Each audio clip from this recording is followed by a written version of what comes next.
What's up, everybody, and welcome to my Impact Wrestling review. You know what? I haven't done one of these in a good while now, but hey, as we are very, very close to SLAMMIVERSARY coming up this Saturday on the 15th, I might as well get the go-home show before SLAMMIVERSARY is about to happen, okay? So, yes, Impact Wrestling, Atlanta, Georgia, with a huge card lined up for Windsor, Ontario, if I'm not mistaken, for Impact this Saturday. A lot is going on here. One thing they did make a change that they addressed at the beginning of the show was, I guess, a busted open clip with, Dave LaGreca, Mark Henry, and Bully Ray. Since Steve Maclin is hurt and won't be in Saturday's match between him and Bully Ray versus Scott D'Amore and PCO, which now PCO is out since they set him on fire last week. Now, Scott D'Amore needs a new partner. Maclin's being now replaced by Diener. The reason why Diener is now Bully Ray's partner, saying he doesn't like Scott D'Amore,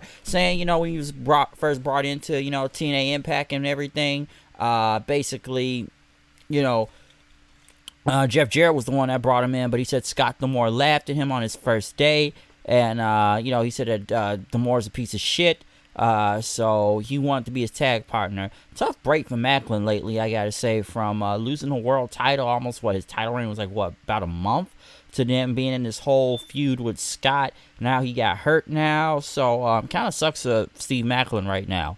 Right after that was Zachary Wentz versus Chris Bay.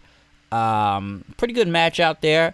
Wentz and them ended up getting the win. I think he had some type of weapon that they couldn't even see that he got into Chris Bay's eyes or did raked his eyes or something.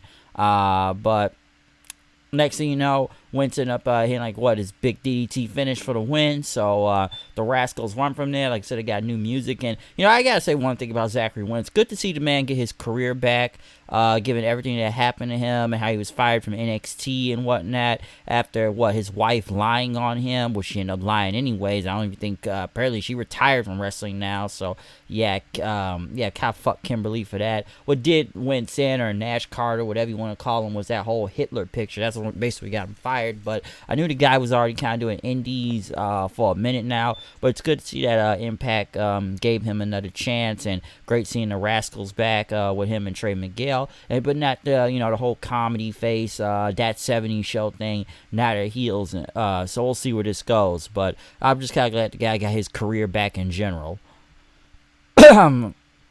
Right after Scott D'Amore and Santino were in the back talking, the Rascals thought they were going to be added to that match at SLAMMIVERSARY in this multi-man tag team title thing, but they never agreed to that. So, no, you guys aren't going to be in SLAMMIVERSARY. You're not getting that title match and whatnot.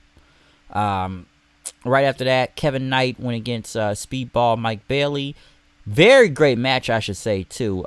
Kevin Knight, the man just has hops. Let me say that right off the bat. I have watched some of his matches in New Japan. He's really good. Him and Mike Bailey. Mike Bailey, you always know you're going to get a great match with Mike Bailey in general. And good to see Mike Bailey back anyways, singles matches after, wasn't that long ago. He was just in New Japan for the Best of the Super Juniors tournament. But very great match with both of these guys. I enjoyed it. Mike Bailey ended up getting the win with the Ultimate Weapon. So I definitely did enjoy this match. Right after that, they had Masha and Killer Kelly basically talking about they're going to become the Knockouts tag titles while still playing with that chain. I still wonder if they're a tag team or are they about to fuck. That's what I get from that. Joe Hendry came out with Yuya Uemura, basically once again talking about Stripper Kenny and whatnot. So they really been playing into that, which Kenny King and Sheldon Jean came out there for a tag match. Kenny King kept his hoodie on wrestling. Hendry ended up taking it off then. And getting a hoodie off of Kenny King and whatnot. Hendry after King got out of the ring, Hendry ended up hitting the standing ovation for the win on Gene. So pretty good match stuff. I will say that about that. It's okay. But yeah, they've been playing the whole feud with Hendry and Kenny King with this whole song, and now the Stripper Kenny thing is since the guy was on The Bachelor years ago, and he actually was a male stripper, I believe, at one point. So they really been going into that. Leo Rush had a pretty good promo. I actually enjoyed this one. Him in the chair at the black suit with the watch. Basically said he's been a fan of Motor City Machine Gun. Said congratulating them on their success, but he doesn't give a damn. He talks about he's here to win championships. And, you know, especially that X Division title. It's been won by multiple legends in the past. So you're going to find out Slammiversary why they call him the bad child. So pretty good promo there from Leo Rush.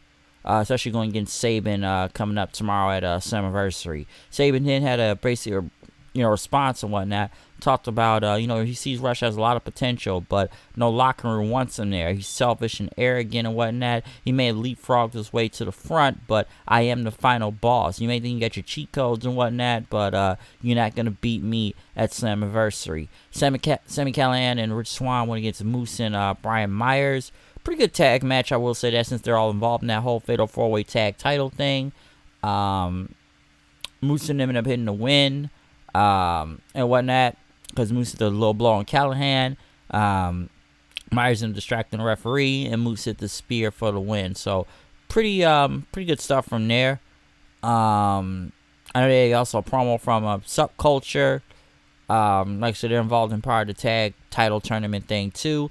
Alan Angels had a promo, which I'm not really sure what to think about this, given he's on his own now, and him and the Angel Punch, he's celestial now and whatnot, so he's going to fly. So I'm trying to give the guy a chance right now, okay? Like, especially him not being part of a cult group this time, because he's in 2 cult groups, so now they're trying to make him his own man.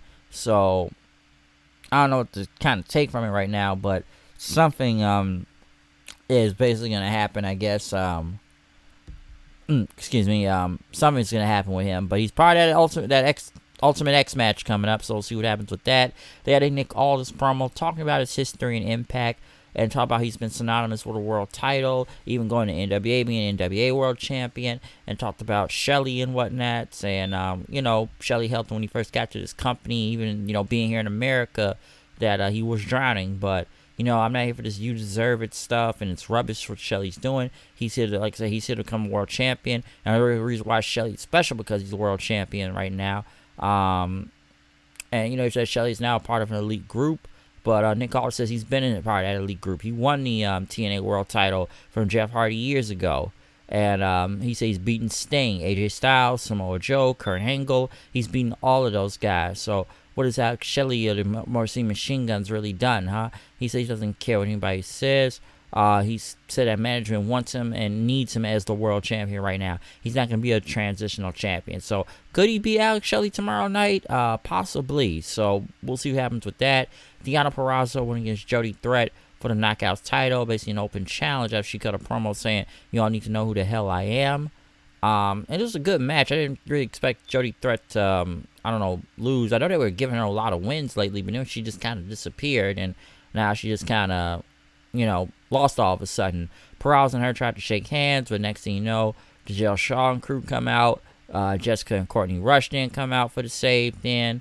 Masha and Kelly come out there. Trinity start making the save, but next security gets involved. Trinity and Deonna were staring at each other with the title. Both women started attacking each other then, as the referees and guards ended up trying to separate them before the show went off the air. So at least they tried to end it off hot with brawl and whatnot, leading into Slammiversary, especially with Deonna and Trinity coming up. Looking forward to that match. So yeah, pretty good basic stuff from me. I did enjoy it. Overall, though, I am looking forward to Slammiversary. We'll have a review for that. The card doesn't look bad. I gotta say, it's a pretty good card for Slammiversary coming up for Saturday. So I am kind of looking forward to that show. And we'll see what happens from there. But other than that, comment, subscribe, follow me on Twitter, Hood9890. See y'all then. Hey, like this video, hit that notification bell. And once again, subscribe, and peace out.